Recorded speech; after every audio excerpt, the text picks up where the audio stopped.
नमस्कार, आप देख रहे हैं जनादेश एक्सप्रेस लाइव। यूपी विधानसभा चुनाव, चाहे नतीजा जो भी हो, कांग्रेस को अकेले लड़ना होगा चुनाव। यूपी विधानसभा चुनाव के मद्देनज़र लगातार यह सवाल उठाया जा रहा है कि क्या 2017 की तरह कांग्रेस सपा सियासी गठबंधन होगा।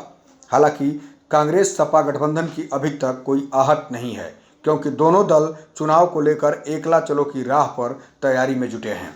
ऐसे में दिल्ली से लखनऊ की फ्लाइट में सपा अध्यक्ष अखिलेश यादव और कांग्रेस महासचिव प्रियंका गांधी की बातचीत को लेकर ट्वीट पर राजनीतिक चर्चाएं जोरों पे हैं। खबरें हैं कि दोनों नेता दिल्ली से लखनऊ के लिए विमान में चढ़े और एक दूसरे के सामने आ गए। इस दौरान दोनों ने एक दूसरे का अभिवादन किया, तो इसी मौके पर एक फोटो सोशल मीडिया में वायरल हो रहा था। दरअसल राजनीतिक जानकारों का मानना है कि 2017 में चुनाव में कांग्रेस ने सपा का साथ सत्ता की भागीदारी के मद्देनजर गठबंधन किया था, लेकिन कांग्रेस को सियासी फायदे की जगह नुकसान हो गया। वजह, कांग्रेस किसी से भी गठबंधन करे, कांग्रेस को कुछ खास फायदा नहीं होना है, क्योंकि क्षेत्रीय दलों के समर्थकों को कांग्रेस से सियासी खतरा नजर आता है। इसका कारण वोट ट्रांसफर नहीं होता है। उल्लेखनीय है कि राहुल गांधी भी यूपी में लोकसभा चुनाव इसीलिए हार गए, उनके खिलाफ सपा बसपा का उम्मीदवार नहीं था, इनके वोट कांग्रेस के खिलाफ गए। श्री राम मंदिर आंदोलन के बाद कांग्रेस के हिंदू वोट बीजेपी ले गई, दलित मुस्लिम वोट क्षेत्रीय दलों के पास चले गए। लेकिन अब सियासी समीकरण बदल रहे हैं। बीजेपी से नाराज हिंदू वोट कांग्रेस की ओर आ रहे हैं, तो क्षेत्रीय दलों से निराश दलित मुस्लिम भी कांग्रेस की ओर लौट रहे हैं। यूपी विधानसभा चुनाव 2017 के विभिन्न दलों ने जिन सीटों पर चुनाव लड़ा था, उसके सापेक्ष बीजेपी को 41% से ज़्यादा, सपा को 28% से ज़्यादा,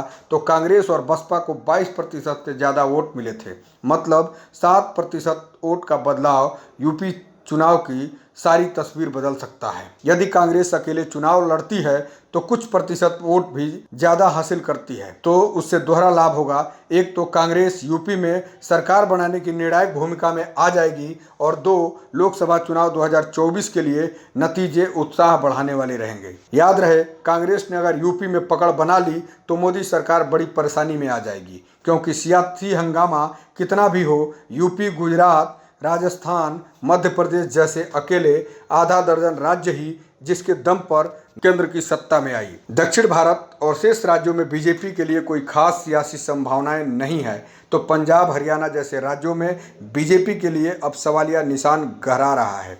सियासी सयानों का मानना है कि 2017 का चुनाव कांग्रेस ने गठबंधन की सत्ता के लिए लड़ा था। इस बार संगठन की ताकत बढ़ाने के लिए अकेले चुनाव लड़ना चाहिए। किसानों, महिलाओं और आम जन के लिए राहुल प्रियंका ने जो आवाज़ बुलंद की है, इसका असर इस बार जरूर नजर आएगा। मुसाफिर हैं हम भी मुसाफिर हो, तुम भी मुसाफिर, किसी मोड़ पर फिर मुलाकात होगी। बशीर बद्र की आज कुछ इस तरह आमने सामने आने वाली कुछ लाइनें, जो शायद कांग्रेस के सियासी व्यवस्थाओं की तरफ इशारा करती है।